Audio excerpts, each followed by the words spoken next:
Hi there, welcome to the Tent News, where the truth comes to light and the stories everyone is talking about are brought straight to you. From shocking confessions and viral social media moments to real life mysteries and trending drama, this is the place where we uncover it all. Now, please watch this video first, and I will be back with the rest of my commentary. Hey guys, I'm gonna play a video of this South African guy called Ngizwe Munqunda, Ngizwe Musunu, I don't know his name properly. He is saying that he has the right to ask for anybody for his document on the 30th of June, whether you're South African or not. He was gonna stop you and ask you for your document.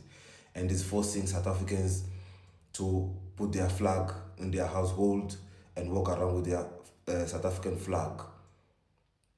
That's what he's telling them. So, and all the foreigners, you need to be careful from the beginning of June, the month of June. You need to be careful because there's a huge number of unemployed South Africans that we can show you guys. But I'm gonna play this video of this village man from South Africa who is claiming to be an authority, and he has the right to check whoever who is living in South Africa for his documentation. Watch the video. Ngizwe Mchunu believes he has the right to check immigration papers. He's warning South Africans to carry a flag on the 30th of June to identify themselves as citizens. That is the deadline his group is giving foreign nationals to leave the country.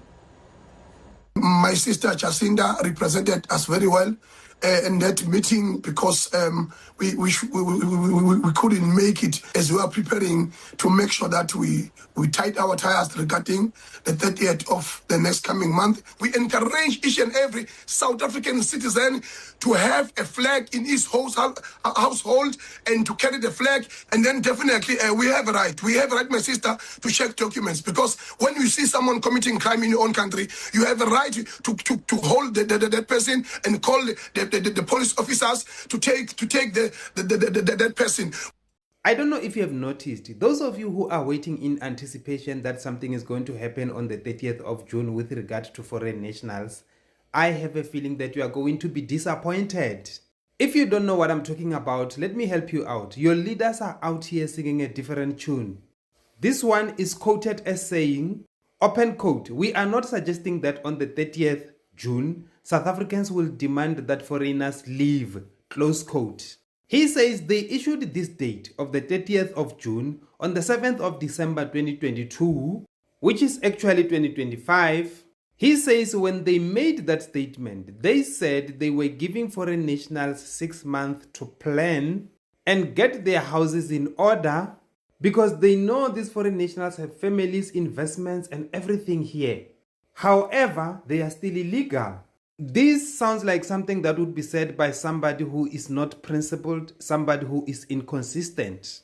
This one is quoted as saying, "We saw the protest in Bloemfontein today, and we don't support that looting behavior because it fits exactly into the narrative of us being painted as vigilantes." Again, this sounds like something that would be said by somebody who's changing tune, somebody who is chickening out. Or maybe, just the big picture, maybe, could it be that your leaders have secured enough back and they now want out? I don't know, man. I don't know.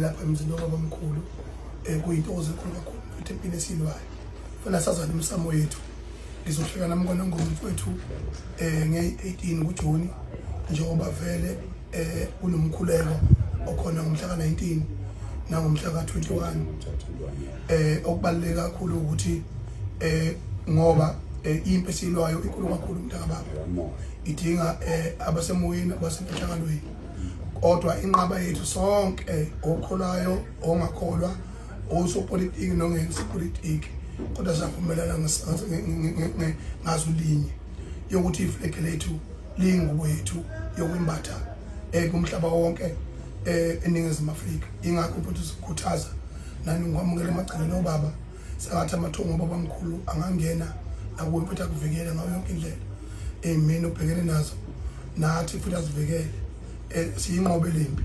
Sibonga kakhulu kuhulumeni waseGhana ukwenza iqiniso futhi nabantu bakhona ngendlela abahleli bekhamba bejabule ngakhona bakhombisile ukuthi nabo sebewulola izwe lethu ngoba we are the inspiring nation because mina ngisho njalo ngithi mfethu ebethi bemgxeka umuntu ngembukisisi yabona nje uTrump ethi America great again first term second term wayesethi American first wakampena ngayo leyo nto wawina ukhetho leyo nto leyo ikhombisa ngosobala ukuthi thina asinayo inhlanhla yabantu abacabangela thina kuphela kunalokho siyathuka sibizwa ngamaviki and even ngisho ama government departments and nomasipala bagwazela abantu bokufika bathola ama permit abakithi babhuquze phansi akaba ngiyabonga ukuthi unyathela amagcino siyabonga ngiyathokoza ndaba ezitha Nkosi yami ngiyathokoza njengoba nibona nje bafowethu lapha kusendlini enkulu yakwaMchunu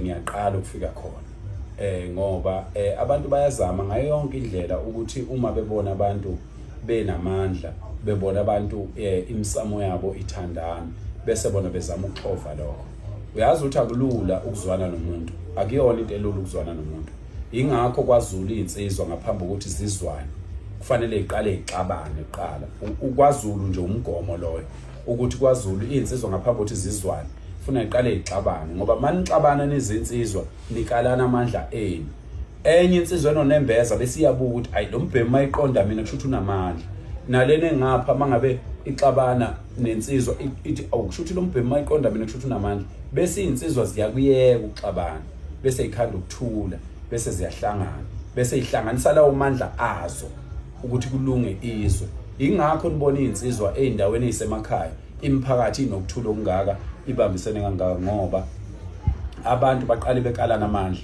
ngoba awukwazi ukwethemba umuntu ingekho into ofanele uyethembe kuyo mina ngiyakethemba umcingwane ngiyakwethemba anginandaba ke nokunye ngoba phela mina ngayilusa mina insizwa ngiyayazi insizwa ikiphunyuka bese buyiqoqa iphinde iphunyuke kusasa iphinde iqoqa iphinde iyofa insizwa iphunyuka manje asingenzi abantu ngathi abantu bangoJesu kufanele abantu bebengcwele bengenzi lutho ngoba nabafundisi nje basibabona bengenzi lutho ndaba ezitha nje umsebenzi wabo awukho ukhomba ukuthi vela awukho umsebenzi wabo ngoba bengenzi lutho nje ngoba izwe phela liyanyakaza abaculi abenzi lutho abafundisi abenzi lutho amakhosi awenzi lutho kodwa laba abantu bonke laba abantu abadla ama drugs bathinta bonke laba bantu laba manje ke siyacela sigxekela ukuthi abantu abasondele bezoselekelela ngoba lelizwe lalingeke libe khona uma ukuthi amadoda awasukume alimele lalingeke libe khona lelizwe amakhosi ayingeke abe khona mangabe lelizwe engasukumanga amadoda athi inkosi yethu le ngeke niyithinte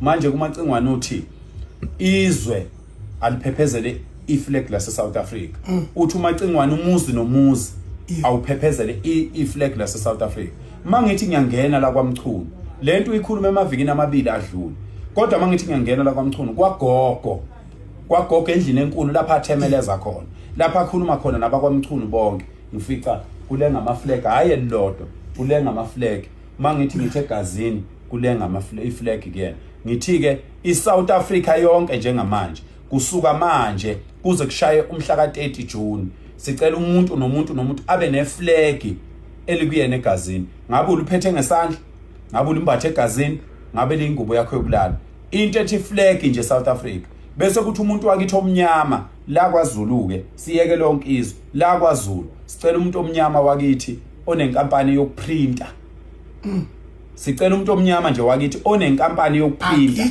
agijime ezekithi ngoba bonke labantu esibaphethe abawu60 million ama flag bazowathenga kuyena sicela ukuthi umuntu omnyama wakwaZulu la kwaZulu Natal zonke ezinye indawo sicela basebenzise lento esiyishoyo kodwa la kwaZulu sicela umuntu omnyama onenkampani yokuprinta sifuna siprinta lama flag sizoza kuyena simtshela ukuthi sicela print ama flag ango size bani ukuze sikwazi ukuthi wonke umuntu wala eSouth Africa simtshele ukuthi iflag akayolithenga kuphi ngiyathokoza ndaba ezithi inkosi ibusise mfowethu ngiyajabula ukufika la kushiswa khona impepho kwaMchunu kade lensizwa sidonsa nayo kade abantu bezama yonke into hayi weba kwethu yehlisana umoya izwe siyalungisa Yeah, see, at this point, we are just sitting here as South Africans confused and not even knowing what is going on because these much and much leaders are now backing down. They're now distancing themselves from these date that they've set it themselves to say, okay, on the 30th of June, all foreigners must have left South Africa. And now they appear very calm, like Jacinta actually distanced herself. And also Ngizwe Mchunu, like they're calm now. They're very, very calm. Which to me, I really don't know what is going on. Maybe they've just realized the danger that can come to it because South Africans are so many people that you cannot control. We have seen what was happening in Bloemfontein, whereby people were looting, and guess what? They are looting under Match and Match. They are looting because they are doing Match and Match, which was implemented by Ujacinta, Uphakela Mthakathi, and also Ngizwe. So you see where this is going. And when such things happen, they will go for the leaders. They will go for those that have implemented this idea to say, okay, we have to chase away foreigners. We have to do this and this because, guys, there is no country that does not have foreigners. There is no country. Here is Ngizwe Mchunu no Uphakela Mthakathi. They're talking about that date. That day on the 30th of June to say every South African, every household must have a South African flag, either on your body or you have to be holding that South African flag on your hand. Which means there will be a lot going on, guys. A lot of things will happen on that day. And hey, you know what, I really don't know, guys, but please comment your thoughts down below in the comment section. Do you even think that this 30th of June will even happen?